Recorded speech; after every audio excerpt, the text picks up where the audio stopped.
Hi hello friends, welcome back to my YouTube channel.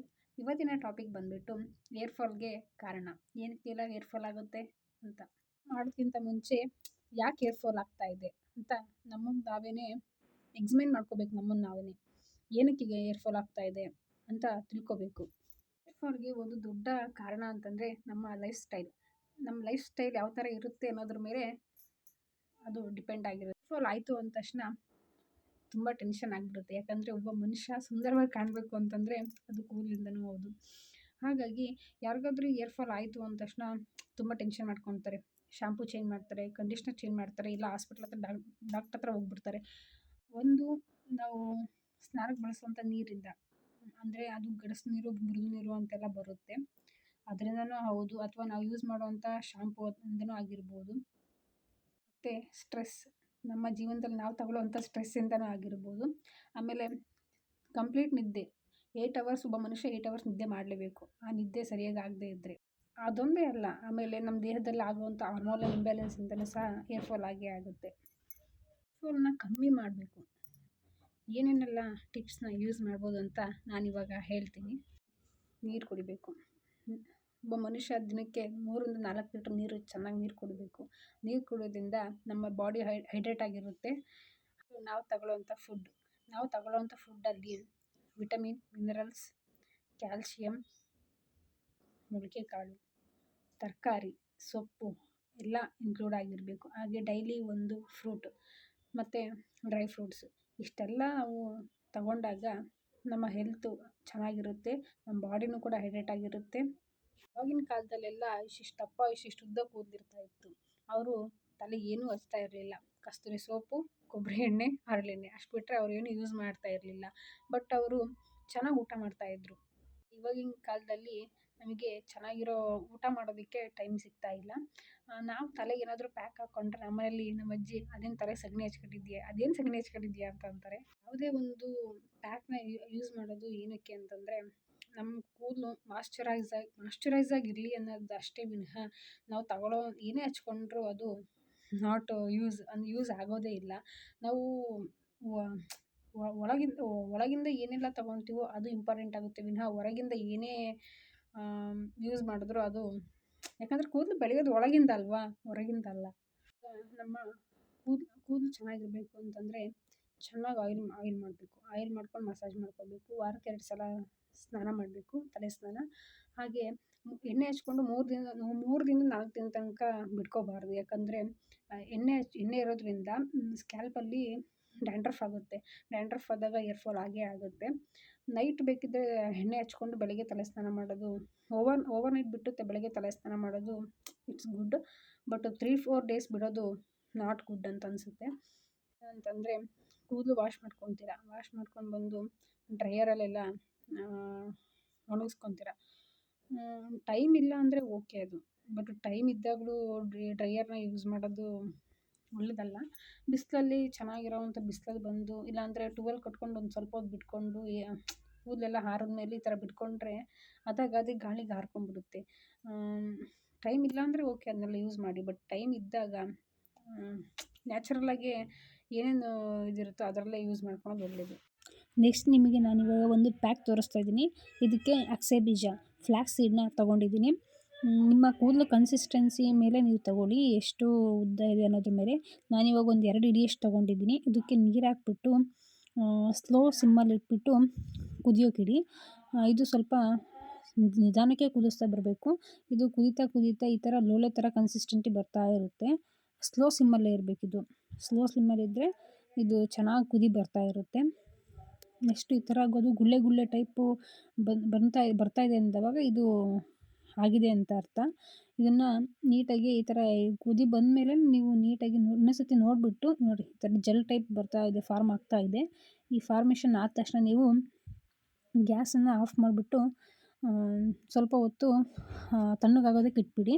ಆಮೇಲೆ next ಒಂದು cotton ಬಟ್ಟೆ ತೊಗೊಂಡು ಅದನ್ನು ನೀಟಾಗಿ ಜೆಲ್ಲೆಲ್ಲ ಹೊರಗೆ ತೆಗೆದ್ಬಿಟ್ಟು ಈ ಥರ ನೀಟಾಗಿ, ಇಲ್ಲಾಂದರೆ ಅದನ್ನು ನಾವು ತಲೆಗೆ ಅಪ್ಲೈ ಮಾಡ್ಕೊಳೋದಕ್ಕೆ ಆಗೋದಿಲ್ಲ. ಬೀಜನೂ ಸಹ ಬಂದ್ಬಿಡುತ್ತೆ ಈ ಥರ ಇಲ್ಲ ಅಂದರೆ. ಅದಕ್ಕೋಸ್ಕರ ಅದನ್ನು ನೀಟಾಗಿ ಜೆಲ್ನೆಲ್ಲ ಸಪ್ರೇಟ್ ಮಾಡ್ಕೊತ ಬರಬೇಕು. ಈ ಒಂದು ಪ್ಯಾಕ್ನ ಏನಕ್ಕೆ ಯೂಸ್ ಮಾಡ್ತಾರೆ ಅಂತಂದರೆ ಕೂದಲನ್ನ ನರಿಶ್ಮೆಂಟ್ ಮಾಡುತ್ತೆ. ತುಂಬ ಸ್ಮೂತ್ ಆಗುತ್ತೆ ಕೂದಲೆಲ್ಲ. ನಾವು ಇದನ್ನು ಕಂಡೀಷ್ನರ್ ಯೂಸ್ ಮಾಡೋವಂಥ ಅವಶ್ಯಕತೆನೇ ಇರಲ್ಲ. ಈ ಪ್ಯಾಕ್ನ ಯೂಸ್ ಮಾಡೋದ್ರಿಂದ ಕೂದಲು ತುಂಬ ಸ್ಮೂತ್ ಆಗುತ್ತೆ. ಈ ಥರ ಜೆಲ್ ಎಲ್ಲದನ್ನು ಹೊರಗೆ ತೆಗೆದ್ಬಿಟ್ರೆ ತುಂಬ ಈಸಿ ಆಗುತ್ತೆ ಅಪ್ಲೈ ಮಾಡ್ಕೊಳ್ಳೋದಕ್ಕೆ. ನೀವು ನೋಡ್ತಾ ಇರ್ಬೋದು ಯಾವ ಥರ. ಹೀಗೆ ಪಾರ್ಟ್ ಬೈ ಪಾರ್ಟ್ ಮಾಡಿಕೊಂಡು ರೂಟ್ಸಿಗೆ ಸ್ಲೋ ಆಗಿ ಮಸಾಜ್ ಕೊಟ್ಕೊಂಡ್ರೆ ತುಂಬ ರಿಲೀಫ್ ಅನಿಸುತ್ತೆ. ನೆಕ್ಸ್ಟ್ ನಿಮಗೆ ನಾನಿವಾಗ ಒಂದು ರೆಸಿಪಿನ ತೋರಿಸ್ತಾ ಇದ್ದೀನಿ. ಗೋಧಿಗೆ ಮೆಂತೆ ಮತ್ತು ಉದ್ದಿನ ಕಾಳನ್ನ ಹಾಕ್ಸ್ಕೊಂಡು ಮಿಲ್ ಮಾಡಿಸ್ಕೊಂಬಂದಿರ್ತಾರೆ. ಇದಕ್ಕೆ ಸ್ವಲ್ಪ ಉಪ್ಪು, ಸ್ವಲ್ಪ ಎಣ್ಣೆ ಹಾಕಿ ಚಪಾತಿ ಹಿಟ್ಟಿನದಕ್ಕೆ ಇದನ್ನು ಕಲಿಸ್ಕೋಬೇಕು. ಇದನ್ನು ನಮ್ಮ ಕಡೆ ಬಾಣಂತಿಯರಿಗೆ ಅಂತಲೇ ಜಾಸ್ತಿ ಕೊಡ್ತಾರೆ. ಯಾಕಂದರೆ ಅವ್ರಿಗೆ ಸೊಂಟಕ್ಕೆ ಸ್ವಲ್ಪ ಶಕ್ತಿ ಬರಲಿ ಅಂತ. ಹಾಗಾಗಿ ಇದನ್ನು ಮಧ್ಯಾಹ್ನ ಟೈಮು ಇಲ್ಲ ನೈಟ್ ಟೈಮ್ 2 ಟೈಮಲ್ಲಿ ಯಾವುದಾದ್ರೂ ಡೈಲಿ ತಿಂದರೂ ಇದು ತುಂಬ ಹೆಲ್ತಿಗೆ ಒಳ್ಳೆಯದು. ಬಾಣಂತಿಯರಿಗೆ ಕಾನ್ಸ್ಟಿಪೇಷನ್ ಪ್ರಾಬ್ಲಮ್ ತುಂಬ ಜಾಸ್ತಿ ಆಗ್ತಾ ಇರುತ್ತೆ. ಹಾಗಾಗಿ ಚಪಾತಿಗಿಂತ ಇದು ಸ್ವಲ್ಪ ಬೆಸ್ಟ್ ರೆಸಿಪಿ. ಚಪಾತಿ ಹಿಟ್ಟಿಗಿಂತ ಸ್ವಲ್ಪ ಮೃದುವಾಗಿ ಕಲಿಸ್ಕೋಬೇಕು. ಕೈಗೆ ತುಪ್ಪ ಸ್ವಲ್ಪ ಸವರಿಸ್ಕೊಂಡು ಈ ಥರ ಉಂಡೆ ಮಾಡಿಕೊಂಡು, ನಮ್ಮ ಕಡೆ ಎಲ್ಲ ಇದನ್ನು ಬಟ್ಲು ಟೈಪ್ ಮಾಡ್ತಾರೆ. ಬಟ್ ನನಗೆ ಬಟ್ಲು ಟೈಪ್ ಮಾಡಿದ್ರೆ ತಿನ್ನೋಕ್ಕಾಗೋದೇ ಇಲ್ಲ. ಯಾಕಂದರೆ ತುಂಬ ದಪ್ಪ ಮಾಡಿರ್ತಾರೆ ಅದನ್ನು. ಅದಕ್ಕೋಸ್ಕರ ನಾನು ಇದನ್ನು ತೆಳ್ಳಗೆ ಮಾಡ್ಕೊತೀನಿ. ತೆಳ್ಳಗೆ ಮಾಡಿಕೊಂಡ್ರೆ ತಿನ್ನೋದಕ್ಕೆ ಚೆನ್ನಾಗಿರುತ್ತೆ. ಬಟ್ಲು ಟೈಪ್ ಆದ್ರಂತೂ ತಿನ್ನೋಕ್ಕಾಗೋದೇ ಇಲ್ಲ ನನ್ನ ಕೈಲಿ. ಈ ಥರ ಇದನ್ನು ಒಂದು ಪಾತ್ರೆಗೆ ಬಟ್ಟೆ ಕಟ್ಬಿಟ್ಟು ಹಬೆಯಲ್ಲಿ ಇದನ್ನು ಬೇಯಿಸ್ಕೋಬೇಕು. ಕೆಲವೊಬ್ಬರು ಇದನ್ನು ಬರೀ ನೀರಲ್ಲೇ ಬೇಯಿಸ್ಕೊತಾರೆ. ಬಟ್ ಅದು ಟೇಸ್ಟ್ ಅಷ್ಟೊಂದು ಚೆನ್ನಾಗಿರಲ್ಲ. ಈ ಥರ ಬಟ್ಟೆ ಮೇಲೆ ಬೇಯಿಸ್ಕೊಂಡ್ರೆ ತುಂಬ ಚೆನ್ನಾಗಿರುತ್ತೆ. ಒಂದು 1/4 ಗಂಟೆ ಇದನ್ನು ಹಬೆಯಲ್ಲಿ ಬೇಯಿಸ್ಕೊಂಡ್ರೆ ಸಾಕು. ಚೆನ್ನಾಗಿರೋವಂಥ ಕಡುಬು ರೆಡಿ ಆಗುತ್ತೆ. ಇವಾಗ ನಿಮಗೆ ತೋರಿಸ್ತಾ ಇದ್ದೀನಿ ಯಾವ ಥರ ಬೆಂದಿದೆ ಅಂತ. ನೋಡ್ಬೋದು ನೀವು, ತುಂಬ ಸುಡ್ತಾ ಇರುತ್ತೆ. ಸ್ಪೂನಲ್ಲೇ ತೆಗಿಬೇಕು. ನೋಡಿ ಯಾವ ಥರ ಬೆಂದಿದೆ ಅಂತ. ಸ್ವಲ್ಪ ನೀರು ಚಿಮುಕ್ಸಿ ಇಟ್ಟರೆ ಈ ಥರ ಅಂಟೋದಿಲ್ಲ. ಇವು ತುಂಬ ನೀಟಾಗಿ ಬರ್ತವೆ.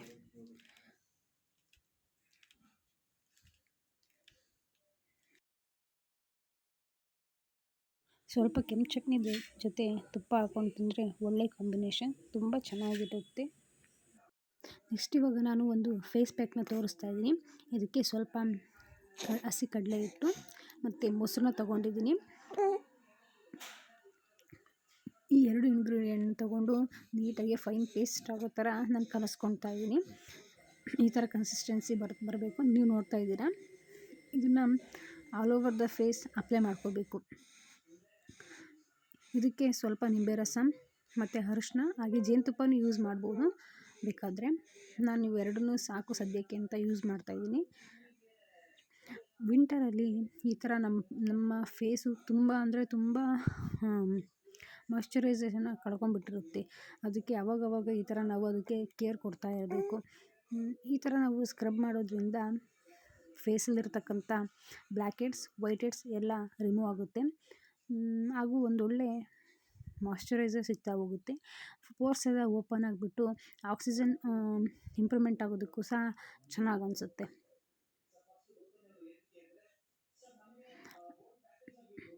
ನೆಕ್ಸ್ಟ್ ಇವಾಗ ಫುಲ್ ಡ್ರೈ ಆಗಿದೆ ಈ ಒಂದು ಪ್ಯಾಕ್, ನೋಡ್ತಾ ಇರ್ಬೋದು. ಅದಕ್ಕೆ ನಾನು ಸ್ವಲ್ಪ ಕೈನ ಹಸಿ ಮಾಡಿಕೊಂಡು ಈ ಥರ ರಬ್ ಮಾಡ್ಕೊತಾ ಇದ್ದೀನಿ. ಈ ಥರ ಪುಡಿ ಆ ಥರ ಬರ್ತಾ ಇದೆ. ಈ ಥರ ರಬ್ ಮಾಡ್ಕೊಳೋದ್ರಿಂದ ಫೇಸಲ್ಲಿರ್ತಕ್ಕಂಥ ಡಸ್ಟು ಎಲ್ಲ ಕ್ಲೀನ್ ಆಗ್ತಾ ಹೋಗುತ್ತೆ. ನೋಡ್ತಾ ಇರ್ಬೋದು ನೀವು ಯಾವ ಥರ ಪುಡಿ ಬರ್ತಾ ಇದೆ. ಸ್ವಲ್ಪ ಉರಿ ಬರುತ್ತೆ ಇದು. ನೋಡ್ತಾ ಇರ್ಬೋದು ಪುಡಿ ಬರ್ತಾ ಇದೆ.